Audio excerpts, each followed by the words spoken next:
नेहा गर्मियों की छुट्टियों में अपनी नानी के गांव आई थी। नेहा नानी के घर पहुंचने के बाद अपनी नानी के पैर छूती है और उनसे आशीर्वाद लेती है। तभी उसकी नानी उससे कहती है, इतनी बड़ी हो गई मेरी नेहा, चल जल्दी से हाथ मुंह धो ले, मैं तेरे लिए खाना लगा देती हूँ। भूख लगी होगी ना? हाँ नानी, भूख तो लग रही है मुझे आपके हाथ के बने हुए पीले दाल और चावल खाने की। कितना टाइम हो गया है मुझे आपके हाथ का बना हुआ दाल चावल खाए हुए। तू तो नौकरी में व्यस्त थी, तो तुझे कहाँ से टाइम मिलेगा अपनी नानी के लिए? और जब इतने टाइम बाद आई है तो ज्यादा टाइम के लिए रुक कर जाएगी तू। हाँ हाँ हाँ नानी, इस बार पूरे 1 महीने के लिए आई हूँ। नेहा की नानी अंदर जाकर उसके लिए खाना बनाने लगती है। नेहा कमरे में अकेली होती है। तभी उसे किसी औरत के रोने की आवाज सुनाई देती है।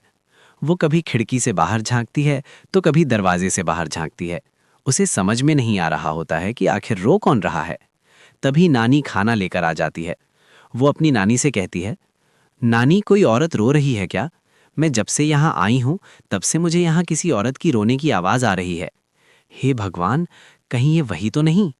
बोलो ना नानी। अरे कोई नहीं रो रहा, ये तेरे मन का वहम है। और तू ना अब खाना खा ले, ज्यादा यहाँ वहाँ की बातों में ध्यान मत दिया कर।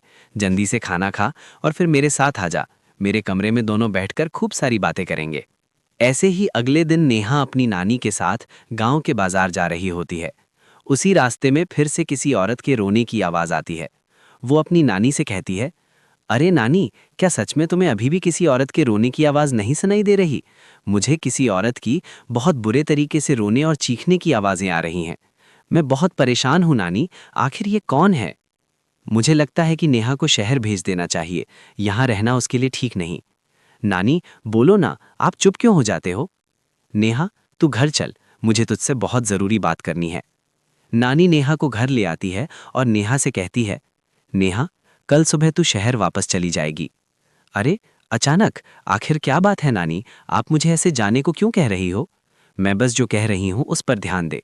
तू कल सुबह यहां से चली जाएगी। और ये बात मैं कोई मजाक में नहीं बोल रही, तू कल जाएगी तो मतलब जाएगी। अरे नानी, चली जाऊंगी मैं, ठीक है, पर आखिर बात क्या है ये तो बता दो। मम्मी से कोई बात हुई है या फिर मुझसे कोई गलती हुई है जो तुम मुझे अचानक से जाने के लिए बोल रही हो? देख नेहा, रात बहुत हो चुकी है और मुझे इस बारे में कोई बात नहीं करनी। चल अब चल के मेरे साथ सो जा, सुबह की बस पकड़कर तुझे शहर भी तो जाना है। नेहा को अपनी नानी का ऐसा व्यवहार देखकर बहुत ही अजीब लगता है। उसे कुछ समझ में नहीं आ रहा होता है कि आखिर उसकी नानी उसे अचानक से गांव छोड़कर जाने के लिए क्यों कह रही है। ये सारी बातें सोचते सोचते नेहा की और वो अपनी नानी के साथ सो जाती है। ऐसे ही आधी रात को नेहा को फिर से किसी औरत की रोने की आवाज सुनाई देती है। वो उस औरत की आवाज सुनकर बार बार करवटें बदल रही होती है और तभी उसे सपने में भी एक अजीब सी औरत की परछाई दिखाई देती है, जो इतना चीख चीख कर रो रही होती है कि नेहा डर कर उठ जाती है। वो पूरे पसीने में भीगी होती है, पसीने पसीने हो रही होती है। वो अपने आसपास देखती है तो घर में बिल्कुल शांति का माहौल होता है। नेहा घबरा जाती है। वो अपनी नानी को जगाने की कोशिश करती है, मगर उसकी नानी नहीं जगती। नेहा को फिर से उस औरत की रोने की आवाज सुनाई देती है। आखिरकार नेहा अपने आप को रोक नहीं पाती और वो घर का दरवाजा खोलकर बाहर निकलती है।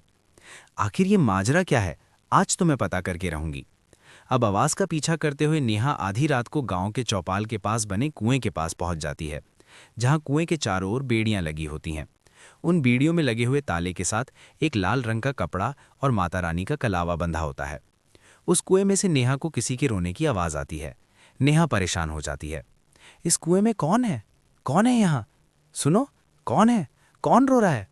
वो चिल्ला चिल्ला कर पूछती है और साथ ही लोगों को जगाने की कोशिश करती है, मगर किसी को भी उसकी आवाज सुनाई नहीं देती।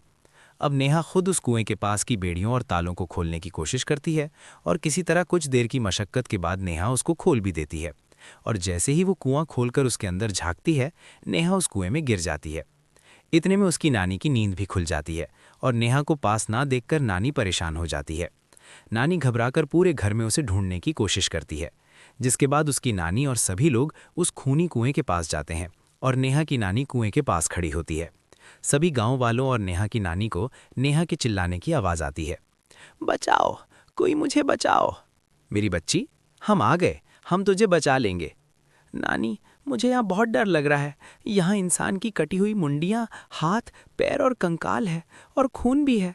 नानी मुझे डर लग रहा है, आप सब मेरी मदद कीजिए, नहीं तो ये खूनी कुआं मेरी बच्ची को भी खा जाएगा। अरे मुझे तो ये समझ में नहीं आ रहा कि आखिर इस खूनी कुएं को खोला किसने। सालों पहले इसको इतनी मुश्किलों के बाद तांत्रिक बाबा ने बंद किया था। अरे पूरा गांव खूनी कुएं के बारे में अच्छे से जानता है, तो कोई भी जानबूझकर तो ऐसा करेगा नहीं। मतलब किसी ने अनजाने में इसे खोल दिया है भैया। नेहा को इस बारे में मालूम नहीं था, और जब से वो यहाँ आई थी तभी से उसे किसी औरत के रोने की आवाज़ें भी सुनाई दे रही थीं। कहीं नेहा ने ही तो उसे नहीं खोला? अगर ऐसा है तो फिर नेहा का बचना बहुत मुश्किल है। वहीं कुएं के अंदर नेहा रोते हुए बैठी होती है कि उसे आवाज़ सुनाई देती है, जो कुएं के बाहर खड़े गांव वालों में से किसी को सुनाई नहीं देता। आज सालों के बाद मुझे ताज़ा खून मिलेगा। तेरा खून पीकर आज मैं अपनी प्यास बुझाऊंगा। कौन है? कौन है? मत मारो प्लीज़, मुझे जाने दो प्लीज़, मैंने किसी का क्या बिगाड़ा है? वो तुझे मरने के बाद पता चल ही जाएगा। जितने में गांव वाले और नेहा की नानी कुछ सोच पाते, उतने में उन्हें नेहा के चिल्लाने की आवाज़ आती है, और अगले ही पल सब शांत हो जाता है।